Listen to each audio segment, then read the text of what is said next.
I'm Joe Catalano with an AM Quincy news update for Wednesday, October 16th.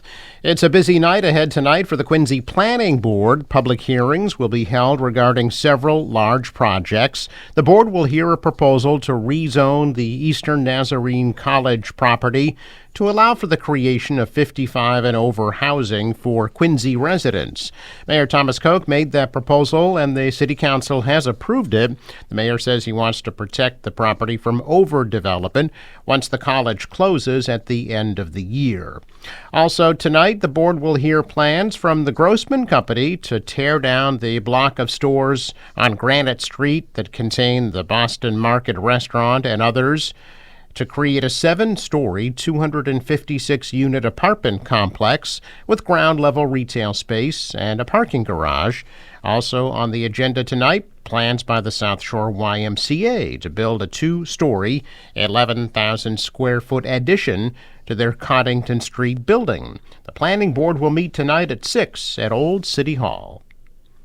Boston police arresting a Quincy man last Saturday suspected of stabbing an elderly person on the Boston Common earlier this month. Philip Chen of Quincy was allegedly involved in a stabbing that took place near Brewer Fountain on October 1st.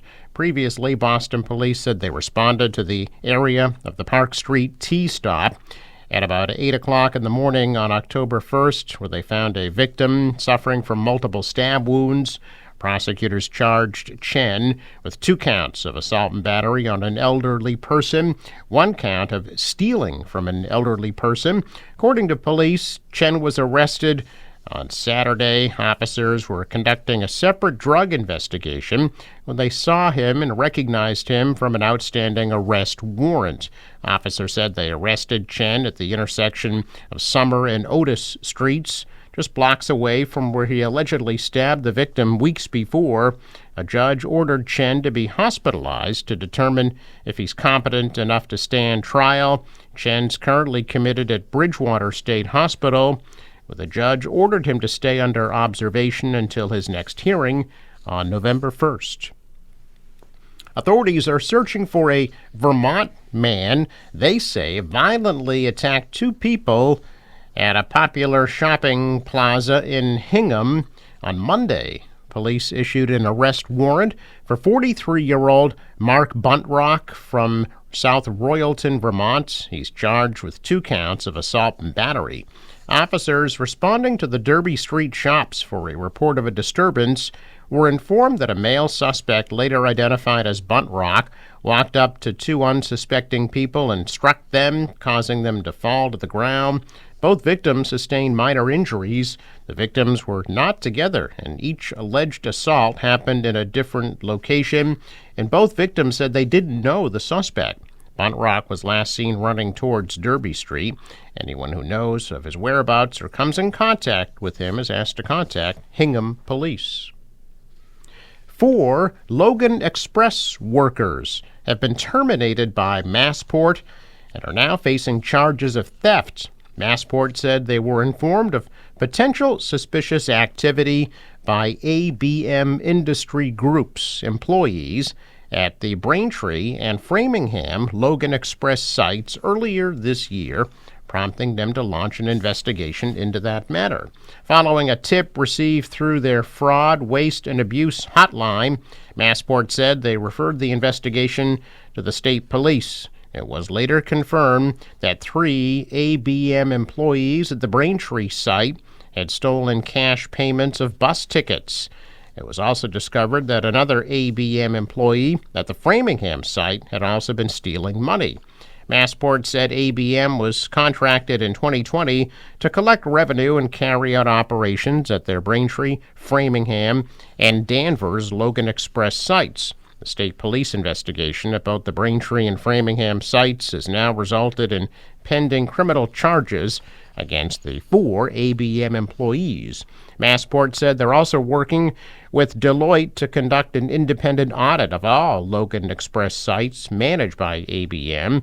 And Massport says they've terminated their contract with ABM And a new operator will be brought on board starting next month in order to ensure that operations continue to run smoothly. Massport said their staff will be at the sites formerly operated by ABM. A total of 118 students were awarded individual academic scholarships at Quincy College's annual scholarship presentation held at Quincy High School earlier this month. Among those sponsoring scholarships this year is the Quincy College Foundation, the new not-for-profit charitable organization established to expand advocacy and philanthropy on behalf of the college and its students. The foundation, a successor to the Quincy College Trust, now serves as the college's single philanthropic arm and will collaborate with administrative and academic leadership to establish, cultivate, and sustain mutually beneficial relationships with and solicit charitable contributions from current and prospective donors, alumni, and private foundations. The trustees will advocate for community support for student scholarships, as well as student life programs, including athletics, faculty-focused programs, and select academic initiatives. Well, it has generated too much demand, it's too expensive, and some say it's not benefiting those it was meant to help. It's the state's right to shelter law, which sat quietly on the books for decades. Then came 2023, when thousands of migrants moved to Massachusetts, took advantage of the law, which mandates housing for homeless families and pregnant women. Last fall, Governor Maura Healey finally capped the number of families in emergency housing at 7,500. System's been running at full capacity now for a year. In fact, the State Department of Housing and Livable Communities says there are 278 families on the wait list for housing. At a State House meeting yesterday, the Emergency Assistance Commission, chaired by Lieutenant Governor Kim Driscoll, continued its discussion about reforming the right to shelter law. The main reason is it's expensive. It's estimated that during fiscal 24, the state will spend more than $1 billion to uphold the law, some of that going to hotels where about half the migrants live. At the current pace, funds for right to shelter will run out at the end of January. The governor plans to ask the legislature for an additional $455 million from a state escrow fund to close the gap. That will pretty much be the end of the escrow fund next fiscal year, which begins in July 25. Money for right to shelter will come from the general fund or other sources. Through the emergency assistance shelters are at capacity. Kim Driscoll says that as winter approaches, that is not the case at the state's 4 overflow or respite centers. The benefit of doing so, she says, is to access to intensive case management services, which could potentially accelerate movement to more permanent housing. By December 1st, the commission's required to submit a plan to reform the right to shelter law. Well, it will be a night of patriotism and honor before Friday night's North Quincy versus Pembroke high school football game at Veterans Memorial Stadium in Quincy. The second annual Salute to Service game will once again honor the 63 North Quincy alumni who were either killed in action or were prisoners of war. All 63 names will be read aloud. This year, the event will also honor the 83,000 service members listed as missing in action. The first Salute to Service game was organized last year as a way to thank the military members who speak to North Quincy High School students twice a month during Military Mondays. The recruiters have also volunteered their time at games and served as role models for students who may be considering the military or the trades as a career. North Quincy players will be wearing specially designed jerseys to salute the military, donated by a North Quincy alumni. The event will also include comments from the mayor. Students in the ROTC program will be assisting. An American flag will be displayed from Quincy Fire Department ladder trucks. Veterans and active duty military personnel can attend the game for free. The game will also be live right here on Quincy Access Television Friday at 6 p.m. American Red Cross holding a blood drive today at the Clifford Marshall Elementary School in Quincy. The blood drive will be held from noon to 5 p.m. can call 1-800-RED-CROSS or visit redcrossblood.org to make an appointment.